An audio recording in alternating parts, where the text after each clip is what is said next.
We play this little game here, get a glimpse into your skull. It's sort of a verbal Rorschach. It's called If You Only Knew. Quick answers to quick questions. Proudest accomplishment? Kids. Yeah. Easy. Yeah. I know you got a boy who's 18. What you got? A daughter that's turning 16. And so, yeah, 18-year-old boy, 16-year-old girl. And so far, got one headed off to college next year. And they're both great kids. And easy. Yeah, well, you've seen some good guys, but you've seen every male bull example in the world. So you must be safeguarded. They're good. Somehow, 16-year-old's going to start bringing up guys. Season 3. I know that story. Yeah, exactly. I'm on you. So your kids. Food you cannot seem to stomach.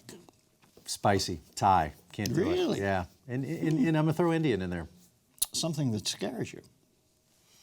My 16-year-old daughter as well. There you go. Scares the living hell out of me. What do you binge watch, man? Oh, man. What do I binge watch? Because there are people binge watching. I know. I love Silicon Valley.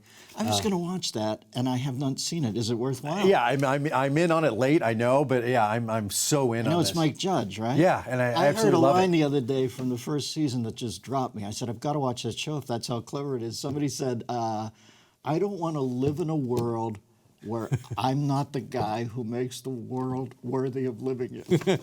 It's such an idea about the manic altruism we have in these times. Everybody wants to save the world. You go, brother, please take care of your own fiefdom, and we'll all come together. And I'll also turn on any episode of Veep or Curb. I'm in. Curb Your Enthusiasm or Veep, I'm in. A piece of advice that you would give a prospective bachelor or bachelorette contestant? Just, and it sounds cliche, but just do you. You're going to be found out. You know, the ones that try to come in and fake it, and like, I'm going to be a character, I'm going to be this person.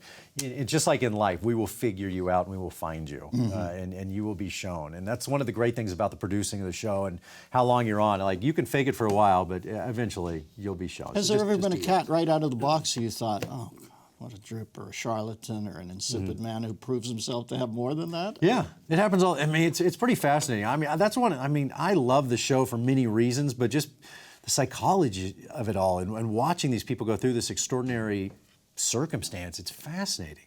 Watching people come from all walks of life, and it's taking away their defense mechanisms, all their things. You take away the mom, the dad, your phone, whatever it is that you lean on at night to get you through to where you can kind of cope, and you instead have to cope with yourself. Right. That's a dangerous place for most people to have to go, inside your own head, inside your own heart. Usually we don't want to look there or really answer those questions, and you're kind of forced to in The Bachelor and Bachelorette. And that's kind of one of those unsung heroes in the show, what makes it so good.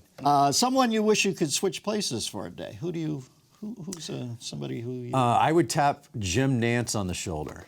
Yeah. At the Masters. What a gig. And what a gig. Just calling the Masters. And a perfect guy. He is a great guy. The voice, the thing, I've gotten to know Jim. I know you know Jim as well. A little bit, but I always look at him from afar. I go, who's classy? Yeah, he's just the nicest guy. And he's got the wine business, the whole thing. So he moved up to he's on Pebble now, right? Yeah, he lives up at Pebble, and he's just a class guy, but I would love to call the Masters and just put people to sleep on Sunday with the birds chirping. It's like, hello, friends. Yeah, he's beautiful, though. When somebody retires or somebody's passed, nobody does a more eloquent mini-eulogy than him. Yeah. I always think, brother, you must make those people...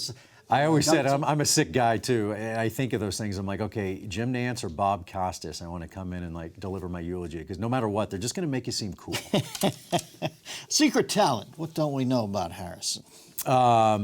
Soccer was my first love. I can juggle. In Dallas, you must be a Cal Rhodes Jr. fan. Actually, he was part of the NASL days in the Dallas Tornadoes. You're much younger than me, though. And 48 years old. But he had just left. He'd gone through SMU and all that stuff. But he was a big soccer star at the time in Dallas, and something we should all be paying more attention to. People should care more about how good of wine they're drinking. Yeah. Life's too short to drink crappy wine. Have you ever seen Psalm, the documentary? Yeah. So it's kind of like, comparing genres of sports, like guys that played in the 70s to, now, LeBron. It's not really fair. Psalms back in the day, it's like, okay, there was Bordeaux, there was Italy, and then kind of like Napa came on. So that was it. Yeah. Now there's like 20,000 wine regions. It's not really fair to compare the Psalms of today to yesteryear.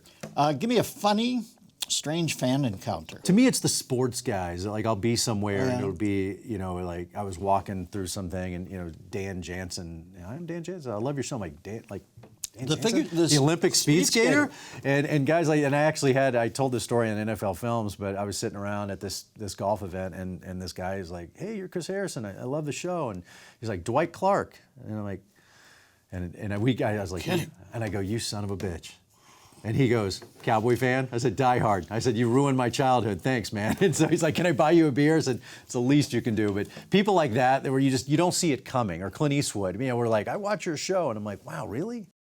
Never miss a beat. Subscribe to Larry King now and watch new episodes every day.